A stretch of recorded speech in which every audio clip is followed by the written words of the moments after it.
Hey everybody, welcome back. In this video, I'll be showing you how can you delete contacts in iPhone. To delete contacts in iPhone, you just need to follow this prompt. First of all, you want to open your contact, or you just want to go ahead and open up your contact app. After which, you want to locate the particular contact or the user's contact information that you want to delete it. So when you select it, click on the I button and go to the edit sections. And then here you have these page. So over here, click on edit in the top right hand side corner of your screen. As you do it, then at the bottom of the screen you could find delete contact. If you are sure about deleting the contact, click on delete and the user will be deleted from your contact list. Now do the same thing with the rest of the other contact details that you want to delete it.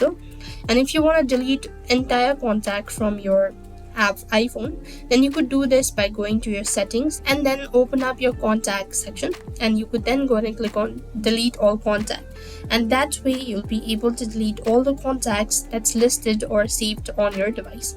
So that's all. I hope the video was helpful. Make sure to like, share and subscribe.